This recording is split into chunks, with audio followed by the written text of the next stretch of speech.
I've broken down improving at League of Legends into three different steps: play, practice, and study.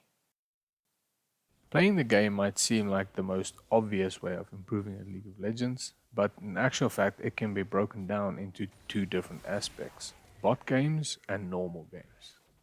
All of you have already played a bot game, since that's the first thing you do when you get into League of Legends, but some people take this a step further by just playing bot lanes, leveling their account to level 30 and then jumping straight into ranked. And while I don't think this is bad for you in a way, I don't think it's the best thing for you either. First off, you can use bot games to practice combos and trading techniques against an opponent that's sort of trying to trade back. Second, you can practice CSing against an opponent. Third of all, you can use bot games to practice macroing, which can give you some experience in that field. So this goes without saying, but the level of difficulty you play against in bot games is vastly different from that of normal games or ranked games. And this can be very unhealthy for you as a new player to League of Legends. So while bot games do have their use, normal games can help you get used to the game in general a lot better than bot games can. They help you get used to the level of play that will be expected from you in ranked games. They also enable you to use third-party software like Blitz and Mobalytics that can help you set goals for CSing and your KDA, and as well as help you look at other aspects of your gameplay like kill participation. And it can show you in which areas you are lacking and in which areas you are good at. And as a result, you can work on the areas that you are lacking and improve them. However, the only thing I'd like to say about applications like these is they aren't necessarily accurate.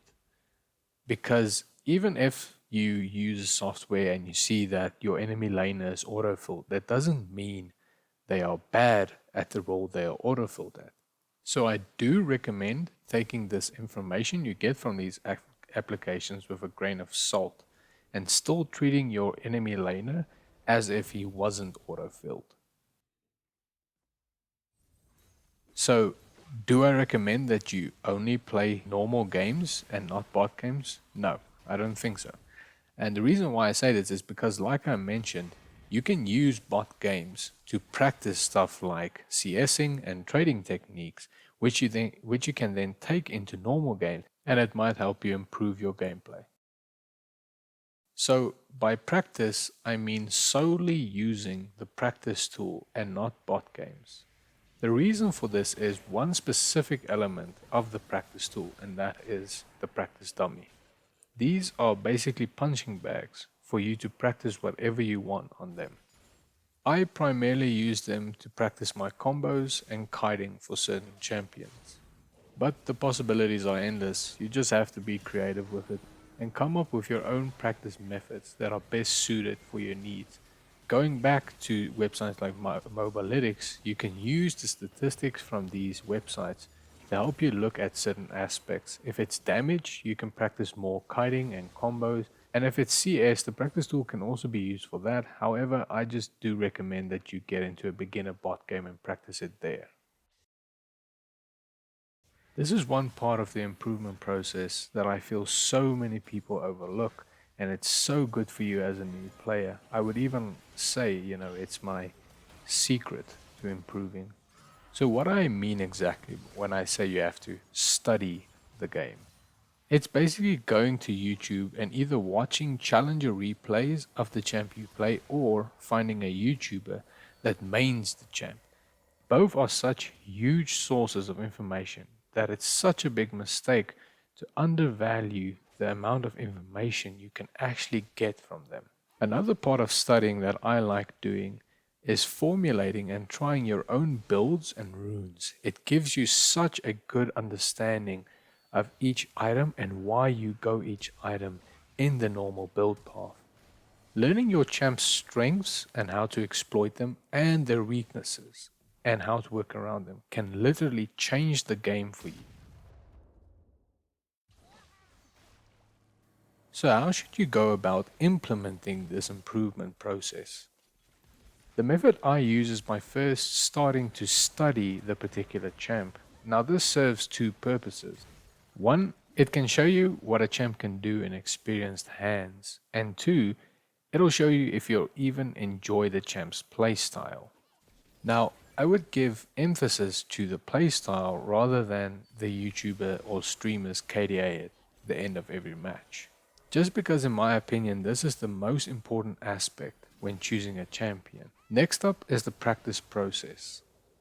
You absolutely need to go into practice tool and practice the combos of the champ, as well as practicing to CS with the champ, because every champ is different in the way it CSs. Now, after you've studied the champ, then practiced with the champ, then finally it's time to actually play a game with the champ.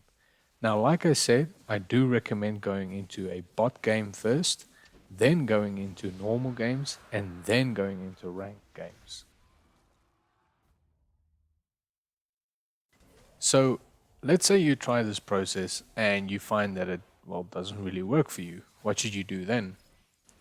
Well, you should go back, look at what you've done, and see that probably you skipped out or you could do one aspect of this process better.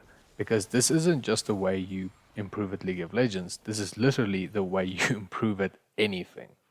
Studying, practicing, and implementing is the best way to learn any new skill. And I will literally fight anyone that says differently. So, if you've liked this video, give it a thumbs up, subscribe if you really want to. And for my next video, I think I want to do sort of a commentary on a live game that I play. Well, it's not going to be a live game, but it'll be a like a VOD review. I think that's the next step that I want to take. So yeah, see you then.